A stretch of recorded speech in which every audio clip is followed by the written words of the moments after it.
오케이, 네이버 블로그 그래 시작하기로 했다. 막상 해보려고 하니까 너무 복잡하더라, 너무 좀 낯설더라. 이렇게 완전 입문자분들을 위해서, 그리고 이미 블로그 운영을 하고 있는 분들도 스마트 에디터 1의 사용법을 100% 정확하게 알고 활용하고 있지는 아마 못할 겁니다. 그래서 준비했습니다. 불매행 탈출 프로젝트 6번째 시간, 스마트 에디터 사용법 완전 정보 30개가 넘는 팁을 준비했습니다. 안녕하세요. 저는 1방문자 수 3만, 월 1천 이상의 수익을 내고 있는 전업 블로거이자 유튜버 세수하면 이병헌입니다. 자, 갈 길이 멉니다. 막 속사포처럼 쏟아낼 겁니다. 30개 이상이 되는 팁을 완전히 다 익히시고 쑥쑥 그 중에서 뽑아서 나한테 맞는 것들을 활용해 보시기 바랍니다. 그리고 블로그를 시작하려는 분들, 이제 막 입문하신 분들, 아직 얼마 안 되신 분들, 주변에 이런 사례들이 있으면 이 영상의 링크를 꼭 좀 공유를 해주시기 바랍니다. 그분들한테는 정말 아주 큰 도움이 될 겁니다. 오늘 강의의 내용들을 막 이렇게 유료 강의에 묶어서 판매하는 경우 진짜 많습니다. 그 정도로 알차게 준비했으니까요. 구독, 좋아요, 댓글까지 꼭 좀 부탁드립니다. 강의 채널을 운영하는 큰 힘이 됩니다. 각설하고 시작하겠습니다. 자, 1번. 처음에 시작하면 이런 질문을 하시는 분들이 있어요. 왜 나는 처음에 이렇게 에디터 화면이 안 뜨고 예전 9형 스마트 에디터가 아니라 에디터 2.0 버전이 뜨느냐 라고 말씀하시는 분들이 있는데, 자, 여기 블로그 관리 메뉴에 들어가서요, 위쪽에 보면 여기입니다. 기본 설정이 있어요. 기본 설정이 들어가서 세 번째 보면 여기 에디터 설정이 있습니다. 기본 에디터 설정 눌러서 들어가 보면 여기 기본 에디터, 그러니까 내가 글쓰기를 눌렀을 때 스마트 에디터 1이 나오게 할 것이냐, 에디터 2.0이 나오게 할 것이냐, 이걸 미리 고정값으로 정해 놓을 수 있다는 얘기입니다. 여기서 이걸 바꿔 놓으시면 되고요. 그리고 아래쪽에 보시면 기본 서체 설정도 보입니다. 여기서 처음에 글쓰기를 시작했을 때 기본 값으로 폰트는 어떻게 할 것이냐, 글씨 크기는 어떻게 할 것이냐, 밑줄 여부, 그리고 정렬 여부, 이런 것들을 정해 놓을 수 있습니다. 자, 두 번째, 스마트 에디터 1은요, 임시 저장 기능을 쓸 수 있습니다. 여기 있죠. 글을 제가 임시 저장했던 글을 하나 좀 불러와 볼게요. 자, 임시 저장을 해놨던 글입니다. 이렇게 글을 쭉 쓰는 중간중간 자동으로 임시 저장이 되긴 하는데, 혹시나 인터넷이 갑자기 끊어진다든지 임시 저장이 제대로 안 될 때도 있어요. 이게 완벽하진 않거든요. 그러니까 그것 때문에 스트레스 받는 경우도 굉장히 많으니까, 자, 글을 쓰는 중간중간에 이렇게 저장하면 임시 저장이 완료되었습니다 라고 뜨죠.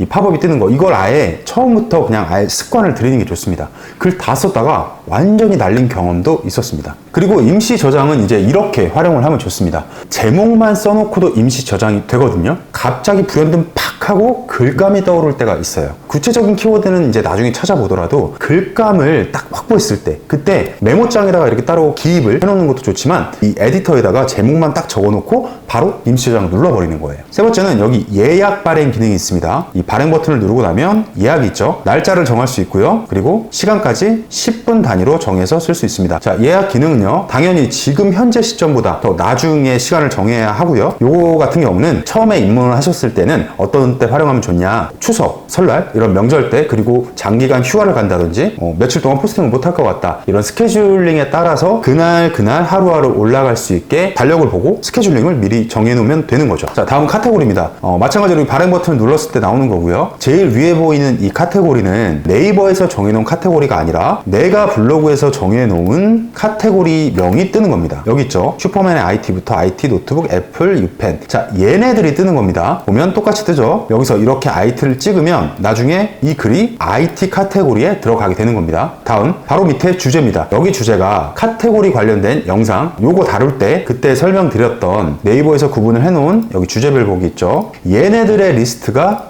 여기에 뜨게 되는 겁니다. 이렇게 쭉 뜨죠. 여기에 보이는 얘네들이 여기에 뜨는 것과 일치를 합니다. 여기서 이제 한 가지 팁을 드리자면, 내가 매번 IT 컴퓨터를 찍고 글을 발행을 한다. 그럼 계속 네이버한테 나는 IT 컴퓨터 글을 쓰고 있는 테크블로거야 라고 심어주는 거예요. 그래서 여기에서 내가 어떤 카테고리를 찍고 매번 글을 발행하느냐가 내 C랭크, 그러니까 내 블로그는 이런 블로그야 라고 하는 방향성이 정해지는 거다. 그렇게 생각하셔도 사실 무방해요. 그래서 여기 보이는 주제 설정을 아무거나 막 찍고 하기보다는 내 방향에 맞는, 내 카테고리에 맞는 걸 정확하게 찍고 하는 게 좋겠죠. 자, 그리고 밑에 보면 주제 선택 안함이 있는데, 이걸 의외로 주제 선택 안함을 찍는 경우도 굉장히 많아요. 그러시면 안 됩니다. 뭐든 찍고 발행하는 게 좋습니다. 당연히 내 포스팅을 그냥 분류를 내가 스스로 할 수 있는 거니까요. 그리고 옆에 보면 이 카테고리의 글은 항상 이 주제로 분류. 자, 여기를 클릭을 하고 눌렀어요. 그리고 나서 글을 발행을 하면 제가 이 메뉴에 보이는 이 카테고리 IT를 찍으면 밑에 있는 네이버의 주제도 IT 컴퓨터로 자동 세팅이 됩니다. 이것도 알아두시면 좋겠죠. 다음은 공개 설정입니다. 여기 전체 공개, 이웃 공개 이렇게 4가지가 있는데, 전체 공개는 네이버에서 내 글이 검색이 될 수 있게, 그러니까 누구나 다 볼 수 있게 해놓는 거고요. 자, 이웃 공개는 누군가 나를 이웃을 해놨어요. 그 팔로우를 한 거죠. 내가 상대방을 이웃을 했는지 안 했는지는 중요한 게 아니라 상대방이 나를 이웃으로 걸어놨다면, 그러면 내 글을 그 사람들한테까지만 허용할게 보여주는 거고요. 서로 이웃 공개는 둘 다, 싸이월드로 따지면 1촌이겠죠? 둘 다 서로 이웃으로 맺어져 있는 사람들한테만, 그 사람들한테만 한정적으로 보여줄 거야. 그런 글이야. 이걸 클릭하시면 되고요. 그리고 비공개는 말 그대로 아무도 볼 수 없는 겁니다. 나만 볼 수 있게 해놓는 거고요. 자, 다음 발행 설정입니다. 댓글 허용, 공감 허용, 여기 체크가 되어 있어야 댓글도 뜨고 공감도 뜹니다. 검색 허용은 네이버에서 내 글을 검색을 시킬 거야, 안 시킬 거야, 이걸 정해줄 수 있는 거고요. 가끔 그런 경우 있습니다. 여기를 이렇게 체크 해제해놓고 내 글이 검색이 안 돼요 하는 경우 진짜 있습니다. 여기 살펴보시고요. 그리고 블로그 카페 공유, 이거는 뭐냐면 블로그에서 제공하는 스크랩 기능이죠. 쉽게 말해서 퍼간다는 겁니다. 자, 그 퍼갈 때 어떤 링크의 형태로 그냥 퍼가게만 할 것인지, 아니면 전체가 다 보이게 굳이 클릭하지 않고도 퍼간 곳에서 내 포스팅이 다 보일 수 있게 본문으로 허용을 할 것인지, 이거를 설정을 해 놓을 수 있는 겁니다. 둘 중에 하나 결정을 해 놓으면 되고요. 외부 공유 허용은 뭐냐? 이건 네이버 말고, 그러니까 쉽게 말해서 구글, 카카오, 다음 이런 외부 사이트에서도 너의 글을 수집해 갈 수 있게 할래? 이렇게 물어보는 겁니다. 이거는 가급적 해놓는 게 좋습니다. 자, 다음은 태그입니다. 이 태그는 이제 본문 안에, 여기 이 본문 안에 넣는 태그가 아니라 제일 아래쪽에 보이는 태그죠. 쭉 내려보면 여기입니다. 여기 이 태그를 말을 하는 거고요.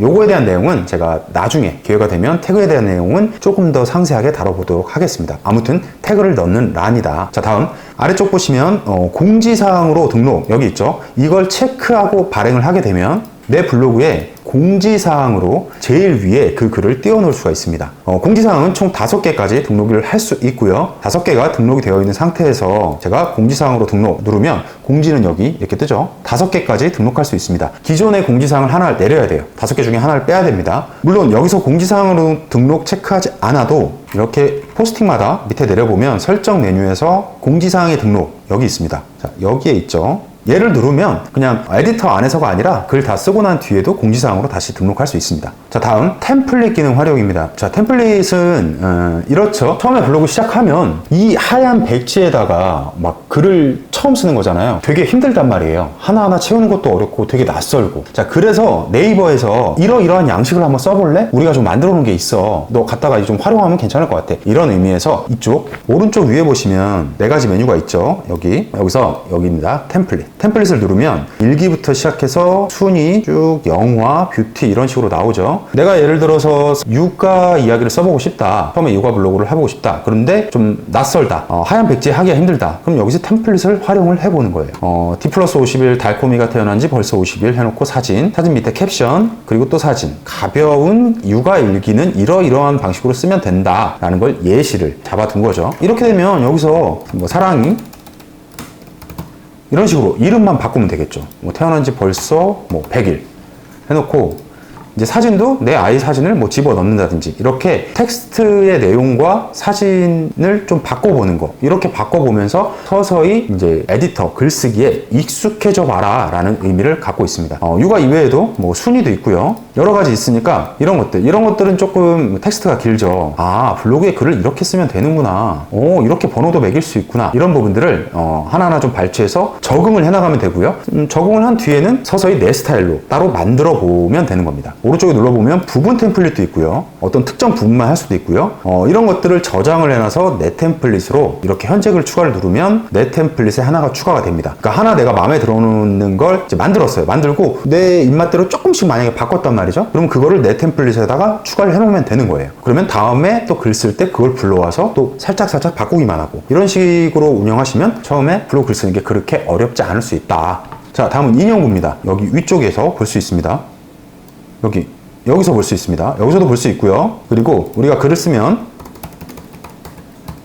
스마트 에디터 1은요, 내가 글을 쓰는 위치 바로 옆에 여기 플러스 버튼이 달라붙습니다. 이 플러스 버튼을 눌러도 사진, 스티커, 구분선, 인용구 이런 식으로 볼 수 있습니다. 자, 인용구를 누르면 다운표, 버티컬 라인, 말풍선 이렇게 여러 가지가 뜨는데, 인용구는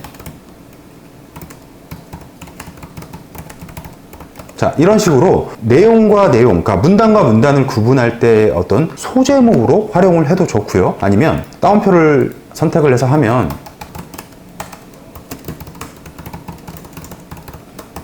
이런 식으로 중간중간 우리가 스토리텔링을 입히면서 글을 쓸 때 대화를 하는, 실제 대화하는 내용을 이런 식으로 인용구로 활용을 해도 좋습니다. 다음 구분선입니다. 구분선은 마찬가지로 여기 똑같이 있고요. 이런 식으로 위아래 내용을 완전히 이렇게 구분을 해주는 거죠. 보기 좋게. 긴 것도 있고요. 짧은 것도 있고 뭐 여러 가지 모양이 있습니다. 그때그때 적절하게 활용을 하면 좋겠죠. 자, 다음은 표 넣기입니다. 여기 위쪽.